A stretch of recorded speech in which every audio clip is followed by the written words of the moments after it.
Hey fellow superstars, today I'm going to answer the question, what do I do if I'm scared to ride after having a baby?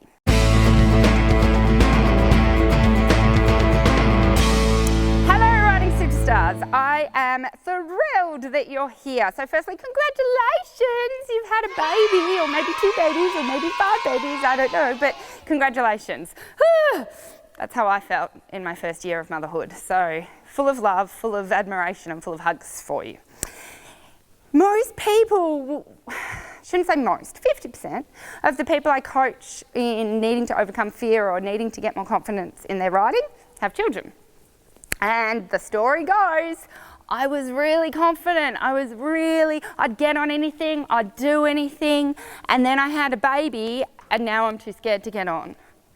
And they don't understand it because nothing happened, there wasn't a fall, there wasn't an incident, there was me before baby, super crazy, confident, get on anything, and then there's me after baby, not getting on anything. And you have to understand, you've got to look at it logically and go, well, hang on, if there was no incident, there was no anything, there was no nothing, all that's happened is that you've become a mother, what does that mean? And remember, everything we do in our brains is based on survival and based on what cavemen would do because that's where our brains are at.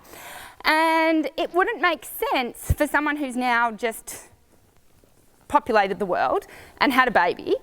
That baby needs its mother to look after it, otherwise it won't survive in the wild or in the world.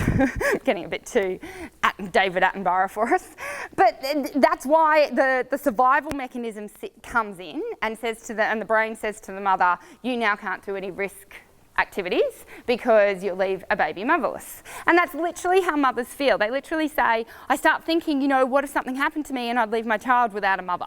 They're literally the words that come out of your mouth. Whereas before you have a baby, that's not in your thinking. It really doesn't matter if you leave this earth. What would you leave behind? Nothing that is actually depending on you. So the fact that something is depending on you is a big thing, as we all know. Loving this learning? Make sure you click the subscribe button so you never miss an episode. So what we need to do is A, find out what's logical. If you have a horse that tried to kill you before you had a baby, then there's every chance that it might try and kill you after you have a baby, and you might need to think about your horse choice and the choices that you want to make around there.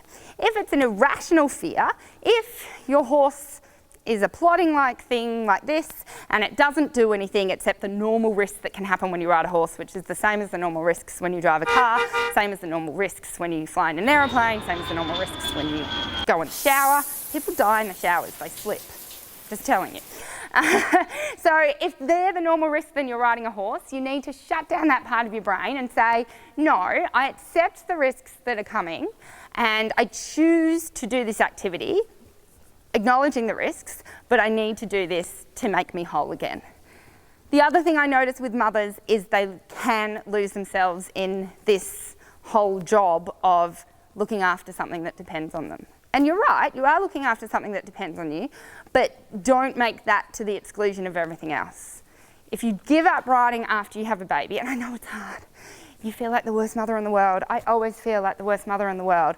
I've got, like when I had the babies, you know, they're in the pram, they start crying, you're like, do I keep riding, do I still look after them? And of course you get off the horse, it's a natural thing. When you hear your baby cry, you have to go to it. And so you go, oh my God, I'm not riding, I only got on for 5 minutes, and then the baby started to cry. Okay, that's all right. At least you gave it a go. The fact that you commit to doing something for you, the fact that you commit to making time for you and what you like to do rather than 24 hours being a mother. I know this is probably getting very controversial. But the thing is, people say you can't have it all, and you can't, but that doesn't mean you should go for nothing either. If you've just had a baby and you want to get back into riding and you're struggling with it, find the time, find the way it can work, and accept that it's not going to look perfect. It's not going to be how the way it used to be, and that's perfectly, awesomely fine. If you have got tension, if you have got nerves, again, you're only going to work on that when you ride, and you're going to feel also people get nervous because the body doesn't work the same. It really doesn't. There's abdominal separation, and there's relaxin pumping through your body, which means that your muscles can't tense how they used to. So you used to feel secure on the horse, and now you don't. Again, all those abs come back, those muscles come back as you keep riding and as you keep working. So lots of love to all those mothers out there. Let me know if there's anything else I can do to help, and I'll see you guys soon. Alright, so I'd love to invite you to my free fear training class on how to overcome your fear and ride confidently without feeling nervous, anxious and out of control.